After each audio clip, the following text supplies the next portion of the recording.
Hello, everybody. Welcome to Who the Hell Asked. And today we are going to talk about Summer Games Fest Live kickoff presentation. Here with me today is Byron. Hey. And let's go ahead and get this underway. So, Byron, what did you think of the Summer Games Fest Live presentation? Overall, and now I have weird taste in games, so is my opinion. Not great. not great. From a presentation standpoint, it was fine. There was some cool stuff, but overall, just out of 10. Yeah, I'm kind of with you there. I honestly couldn't really get hyped for a lot of the games that were introduced. I feel like if you were a fan of like PlayStation or like you were really looking forward to some quality indie games and whatnot, then yeah, this was an absolutely excellent presentation. This was just for you. But I feel like if you're like anywhere outside of that, and I feel like a large part of this is because a lot of the other companies are having their E3 events, this weekend and next week. Yeah.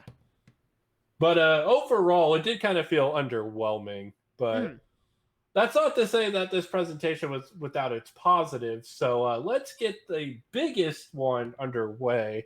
They finally gave us a video on Elden Ring, and I can't believe neither of us fucking talked about it. So, funny enough, I was going to bring it up, but I forgot to because in my head, I read, I think it was Video Game Chronicles, that apparently FromSoft said, don't expect Elden Ring till 2022. And so in my mind, I'm like, okay, don't predict this.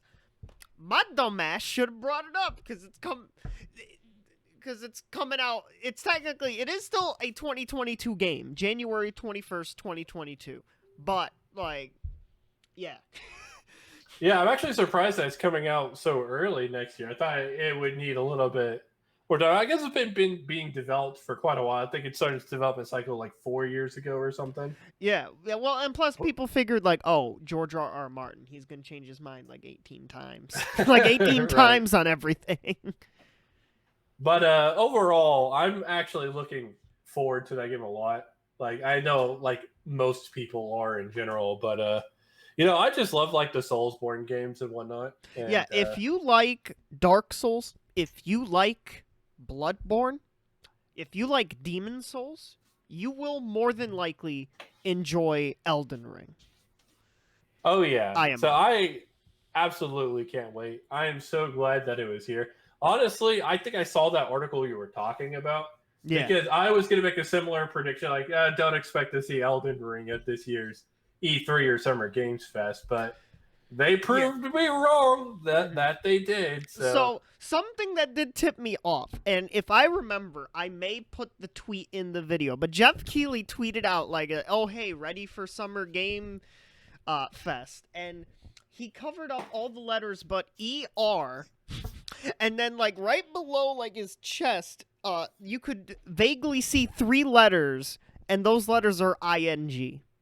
Okay, so he was teasing it a bit. Yeah, I 100%. Well, it's actually kind of funny because I think right after they shut it off, he's like, "I'm free." Yeah, he said I'm out of. Keighley said after that I'm out of prison or something like that. Yeah, which is hilarious. People have been begging about it or begging for news on it for a while. Yeah, people just were rabid. People were rabid for that news. Oh yeah, holy shit. Understandably so. That's looking to be the quality game of next year, and I'm really excited for it. Coming out the same month as a certain other game I'm not quite as excited for. Pokemon Legends Arceus. Oh yeah. January is having some heavy hitters. Holy shit. I mean, if you consider a 15 FPS Pokemon game on the same level. It's a Pokemon game. It's a Pokemon. Yeah. It's still considered a heavy hitter. Yeah, that was obviously the biggest announcement of the presentation. Absolutely. I think everybody was super happy to see it. Yeah. But I think overall, we're just going to talk about some of the news that excited us personally. We're not going to cover every game because, to be completely honest with you guys, the majority of them weren't terribly interesting to us. Yeah, most of the things shown we didn't even have thoughts on. We were just like, Yeah, okay, it's cool. It's cool, I guess. like, yeah, and there were some like studios announced and publishing houses announced, which is always a good thing. Yeah, but as I said, I think you guys will appreciate that. We're gonna stick to things that like we take an active interest in and whatnot, and Yeah. we're not just gonna kind of like bullshit our way through things that we couldn't give two shits about. So, Yeah. besides, who the hell among you guys asked anyway? So, very, very. all right. Very. So I'm gonna take Byron's favorite one right off the bat. Let's talk about that Fall Guys announcement. Yeah. So, in my infinite wisdom, I predicted, we'd get something on season 5 of Fall Guys, because like Mediatonic, of course, have their E3 show, but it's usually just, hey, we're Devolver, and it's like, hey, we're just fooling around with this. Well, hold on. They just got bought by Epic Games, though, didn't they? That's true. That's true to Mediatonic. So maybe this was the only avenue that Fall Guys will be in, and if so, this costume is weird, man. It's weird. 2B from Nier Automata. It does look very strange to see 2B kind of in a party battle royale type game. I don't know why this costume is nothing against the series, nothing against the character, but this just feels wrong. I don't know why. Maybe I'll get used to it when I inevitably run into some 2B players on June 18th. But like, it's still just like, even looking at it right now in OBS, it's she weird. She does feel to like me. a character that's like thematically just drastically different. Yeah, compared to what like you're seeing. like I like in this promo image they made the penguins fit the theme, and it would have been dope if, like, for some of these like collab costumes they made like a dedicated level, which would be dope. Dude, like, can you imagine if they made like a Portal level and fucking a Fall Sonic Guys level, like Portal or Sonic level? A Cuphead. Dude, that would actually be sick. Now I'm getting my hopes up for future collab costumes, and I hate myself for just doing that. Yeah, but unfortunately, there was no new bit of information on Fall Guys outside of that costume. Which like, once I saw the costume, I'm like, all right, well, no season 5 news for a bit, but that's fine. That wasn't like the totally like big thing I was expecting. We'll get to that in a moment, because that also didn't happen. But what's something you enjoyed, Slade, from this presentation? I thought we were just gonna rant about the things that we didn't get any news on, because I have another thing. Okay, so moving on to the next topic, where they showed a trailer that didn't have any new news. Genshin Impact showed a snippet from a trailer I think they showed earlier this week, where they're showing off the new islands. That's kind of a prologue to the Inazuma continent arc thing that they got going on. And needless to say, I was pretty disappointed, because I was hoping, with this being the Summer Game Fest Kickoff live right before E3, that this is where they were going to show us. And this is new content, don't get me wrong. This content currently isn't in the game yet. But it's something that they just showed off like earlier this week or last week. Yeah, so and I don't believe MiHoYo has a show in any way, shape, or form at any of the other shows this year. So yeah, so I set myself up for disappointment, because I was really hoping to see like the next continent in a large explorable area. As I said, it's still new content, but it's already announced new content, so it's like largely disappointing overall. Yeah. I don't know if you have any thoughts on that. So speaking of crushed dreams, nothing against this game. I know Slade kind of likes this game. Metal Slug Tactics was announced, and Dotemu, makers of this game, it's probably a great game. When I saw the .emu logo, I kind of sighed, because there was no Windjammers news. Oh, yeah. I kind of figured with like some good news about a game, it'd come with some bad news. I didn't even think about that. No, but like yeah, that's really the art unfortunate that style there's in no the Wiki trailer too. and the art style of the game looks really cool. Oh yeah, I'm actually a really big fan, and I'm thinking about giving it a shot. It kind of like looks like a gameplay style where fucking Advance Wars had a baby with this Gaia or something, and I'm really looking forward to it. I'm a big fan of the art style, and I love tactical games like Fire Emblem and Advance Wars and stuff like that. Yeah, so So as soon as I saw this game, I'm like, oh, this is Slade's game right here. Literally, like that was my thirst. That was my first thought. Like, oh, this is the perfect game for Slade right here. oh yeah, this E3 is shaping up to be particularly good for that genre, in my opinion. Because, like I said, I predicted Nintendo is going to show off a Fire Emblem game, and I imagine Square Enix is going to show off a little bit more about Project Triangle Strategy as well. And my fucking thirst for that genre will be quenched. Yeah, your thirst will continue to grow. Speaking of the thirst continuing to grow, Tales of Arise. Yeah, I'm not quite sure how to feel about that because it kind of seems like they're going more towards a Western action RPG focus instead of the, typical, Tales of Combat that the series has kind of really gotten used to and kind of deviated from a little bit with Tales of Berseria. But even then, Tales of Berseria and Zestiria kind of built on the combat from Tales of Graces. So it's not like that those styles of battle weren't seen in the series before. But this is kind of like taking a full-on leap to just, pure, Western style action. And I'm not sure how I feel about that because as a Tales of fan, I feel like a lot of the appeal of it is because it kind of has that, right in the middle balance between being an RPG and being an action game. And I feel like now they're kind of leaving their RPG roots a bit more behind. Yeah. But overall, the game does look really good. I think this is like definitely the most money they've ever spent on a Tales of game. I could see the budget has gone really over the top for this game, and that means this game's also gonna have a lot of expectations. So yeah, coming out September 10th. So soon, relatively soon. Yeah, actually. relatively soon. So I can't wait to get my hands on it and play it. Like I said, I have some trepidation because it's not what we're used to playing when we play Tales of games. But you know what? New is not always a bad thing. Not every series is gonna fucking Paper Mario us into oblivion and just ruin everything we love about the series. Paper Mario or Mario Party the series. Yeah, as I said, Bandai Namco's not Nintendo. I don't think they're going to butcher the series. I think it's going to be perfectly fun.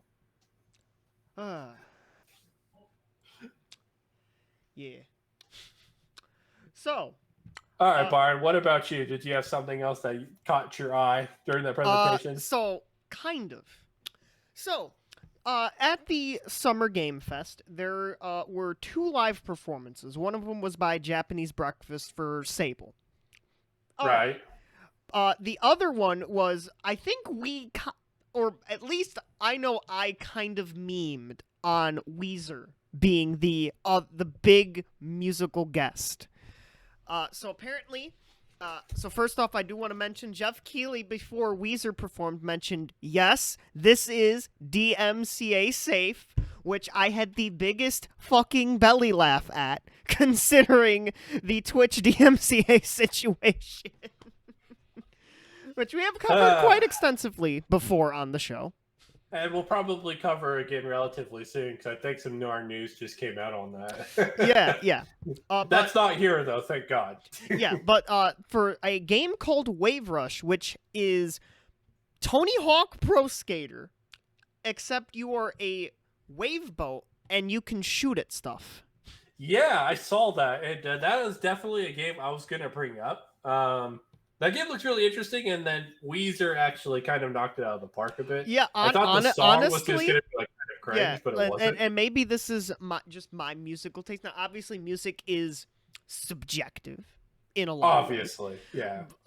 As I did not enjoy the Japanese Breakfast musical performance, but some people did. I thought it was okay. Yeah. In this case, I must love the quote dad rock or the butt Yeah. rock, as I've also heard it mentioned. But yeah, this is a great performance. I really enjoyed the performance. And I will give Jeff Keighley credit. When he brings on musical guests, at least they fit into the theme of video games in some way, shape, or form. Oh, for sure. And I guess while we're on the conversation about music, did anybody else find it really weird that for the Sonic Orchestra, they were playing like Unleashed tracks?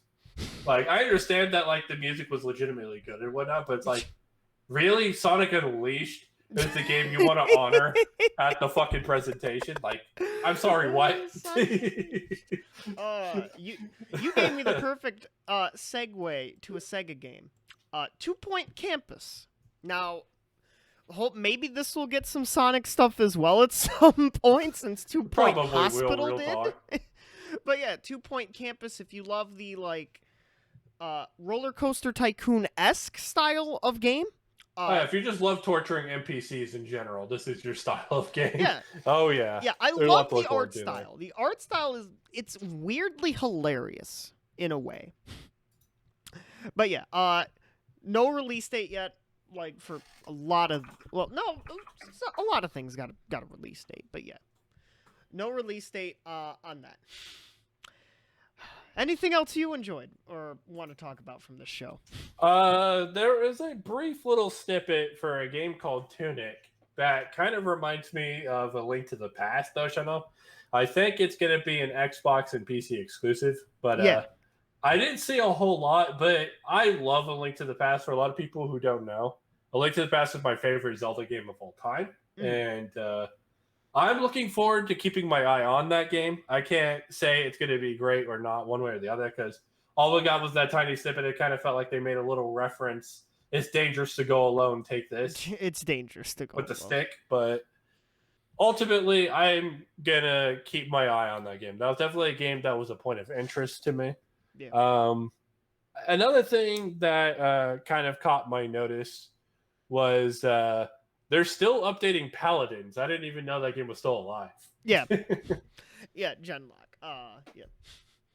Speaking of games that are still getting an update, Death Stranding got a director's cut. Oh, yeah, the director's cut for that game. I was like, is this a new game? Is this a sequel? No, it's just the director's cut of the original. Which it looks like it's going to have some Metal Gear Solid-esque areas? Because there's like the cardboard box and stuff, and I'm like, are they putting Snake in Death Stranding? Imagine. Is this a sequel? But yeah, and also Keighley interviewed Kojima, and he said, I'm going to change the way I make games, because Death Stranding was like, whoa, it was too real, basically. It was too real for people. Because you know what happened a few months after Death Stranding came out. Oh, yeah. But, it was too real. But yeah, Death Stranding you is keep doing you, Kojima. You keep doing you. Yeah, keep doing you. I assume this will be $70 on PS5 and maybe. Yeah. We gotta hit you guys with the Debbie Downer stuff. Half these indie games are gonna be Epic Game Store exclusive on PC. But all the games sell at $79.99 now. God. But like I think this will, because I don't think the PS4 version got some of the enhancements that the PC version got, so I think this will be basically the PC enhancements plus some of the new content, which we may or may not have seen at the show, and maybe a few other things here and there. Yeah, so out of everything in the entire show, because I guess we're getting close to wrapping up, is there anything that you felt like surprised you outside of Elden Ring? Yes. Among Us. Yes. What Among Us brought to the table? So I think we talked about in a previous predictions video about the reason why we felt like Among Us was kind of like falling apart a little bit. Oh, like yes. I mentioned like, I'd love to do introducing maps. Yeah, I would love to do like a rise and fall of Among Us episode. Well, this may or may not happen at this point. So. Well, no, I think we could still do that eventually. I think it's still too soon to be talking about. So. It's done. So they brought in a new mode called Hide and Seek. Yeah. Something that people are kind of playing anyway, but now that they've kind of made it official mode, that's really cool. But the bigger news for me is that they added roles that imposters and crewmates can play. Yes, And I I think believe that was my biggest criticism of the game. And a lot of people think, oh, they're just raising the skill barrier and blah, blah, blah. I disagree. I think the skill barrier at this point is what it is. Yeah. And I feel like that's the reason why the game's dying right now. And adding more roles and things is just kind of bringing the floor back down to where everyone has to like learn the new stuff again. Yeah, well, because for those who don't know, people have had been playing Among Us with modded roles, a la Town of Salem style, to the game. Oh yeah. Yeah, and so they also included achievements. Achievements are going to be a thing. New colors and skins. I think they had like tan, banana, maroon, and a couple others I'm forgetting off the top of my head. That's always cool. Some visor costumes, some of which you can see on screen right now. Mustache, ski goggles, fucking stitches, angry eyebrows, a good sticker, like you gotta get good, and then a button. A button! One singular button. Yep. Yeah, map 5. This is all they would let us show. Yep. So just one button. Overall, while I do think that the Among Us news is fantastic news, I also question whether or not it might be too late at this point. We'll see. We'll see if it brings people back to the game again in any capacity close to what it was during the highs. But yeah, we'll definitely have to wait and see on that front. Yeah. I definitely don't think, we'll see like the really big, offline TV streamers kind of get back into it and whatnot. But overall, I am looking forward to see how this plays out for Among Us. Because I imagine if this content doesn't pop off, then that might just be the end of the road for them. Yeah, that might be the end of the line here. Yeah. So two last things I want to mention. Okay. First, Planet of Lana, a cinematic puzzle platformer, which has like a watercolor. Yeah, and everything's hand painted apparently, and I'm in love with the art style. Yes, even if I'm not in love with the type of game that it appears to be. Oh, that is potentially up my road, and I will be keeping an eye on this game. Oh yeah, I've always had a weakness for horror in general. Even though I have no problem playing Resident Evil, it's really fucking weird. Overall, I think this game reminds me a lot of Limbo, all the way back from the 360. Yeah. I think this game could be fantastic. As I said, once again, I love the art style, and I can't wait to see how this game does, because I always love seeing art take new form and shapes in games. Oh, absolutely. And I honestly just can't wait to see how it does. Yeah, I can't wait. I will at least have my, thumb on the pulse for this game. And then there was one company. There were a lot of Sony stuff. There was quite a bit of Xbox stuff and Game Pass, which is to be expected. I believe this was one of, if not maybe the only big Switch game, Evil Dead the game. Yeah, so this game kind of, and this is made by the same people who made Left 4 Dead, if I'm not mistaken. Am I wrong? Oh God, am I wrong? I think you might be, but I know one of the games that they announced was made by the people who made Left 4 Dead. Literally, the only reason I'm mentioning this is because I believe it is the only one to, if not the not only one, to have the Switch logo, which means it's coming to Switch, which I just found absolutely hilarious. Oh, well, that's not the only game announced coming for Switch, Byron. They also showed off it probably Monster Hunter Stories 2. Gosh. Oh, I forgot about that. Oh, yeah, this is the only big one that I can think of off the top of my head that. Wait, is Metal Slug coming to Switch? I feel like that fit right in. Yeah, I feel like they fit right in on Switch. I don't think they said platforms, actually. Yeah. You know what? I think you're absolutely right. I don't they see didn't say platforms anywhere in this. Yeah. If it doesn't, I would be gobsmacked. But yeah, so that was Summer Game Fest Kickoff Live. Mr. Keeley, like, some advice for you. Maybe try not to get any games from AAA publishers that have their own events. Now, I am surprised Bandai Namco gave Keeley Elden Ring, considering they have their own event on Sunday. Yeah, that was probably the biggest surprise for me as well. Yeah, but absolutely. There's also a possibility that they show off specific Elden Ring content, maybe at like the Microsoft presentation as well as like their own. Kind of like what Kingdom Hearts 3 for Square Enix did that one year, where they literally shut it off at every fucking presentation. Yeah. You couldn't escape Kingdom Hearts 3. Yeah, so maybe this E3, you just can't escape Elden Ring, but nobody's trying to escape it. Like, they're embracing it. I would say, now, it might not do well viewer-wise, but I think stick to giving a bigger platform to the smaller games, the unknown studios. See, here's where I'm going to disagree with you, because I think the beauty of having both bigger studio games and, smaller studios, like indie studios and smaller games in total, is because people come for the bigger studios and then they stick around and watch for the smaller ones. Well, yeah, so, it's good to have them both in the same. Well, yeah, but Keeley is getting basically, for the most part, the table scraps. That's fair. Outside of Elden Ring, this did feel kind of like he just got table scraps for pretty much everything else. Everybody else is doing their own thing. And this, I think... But to me, that chalks up more to the fact that this event is just so close to E3. Yeah. Than it is that he decided to hold an event. Well, yeah, because Keeley can get the big stuff in December for the Game Awards. Because there's no other events like competing. Because if you're gonna do another one, I think give a bigger platform to indie games, smaller like single A, double A games. If you can get a big triple A announcement, do it, but don't make that the entire focus. That's just me though.